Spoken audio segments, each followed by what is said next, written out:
అందరికీ నమస్కారం. JP home makers కు స్వాగతం. వినాయక చవితి సందర్భంగా ఈ రోజు పేరు గణనాథుడు. వెనక కథ ఏంటో తెలుసుకుందాం. గణాలు అనేవి శివుని సైన్యం, వీరభద్రులు, భూతగణాలు, దేవతలు, రాక్షసులు అందరూ కలిసి ఉండే సమూహం. ఒకసారి గణాలలో ఎవరు నాయకుడు కావాలి అన్న విషయం మీద పెద్ద వివాదం జరిగింది.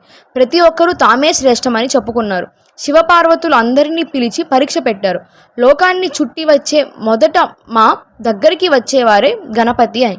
అందరూ తమ వాహనాలపై బయలుదేరగా వినాయకుడు మాత్రం శివపార్వతుల చుట్టూ 3 ప్రదక్షిణాలు చేసి నిలిచాడు. నా తల్లిదండ్రులే నా లోకమని చెప్పాడు. ఆయన బుద్ధికి మంత్రముగ్ధులైన శివపార్వతులు ఆయననే అన్ని గణాల అధిపతిగా నియమించారు. అప్పటి నుంచి ఆయన పేరు గణనాథుడు లేదా గణపతి అయ్యింది. ఈ కథ మీకు నచ్చిందా? అయితే రేపు మరొక కథతో మీ ముందుంటాను.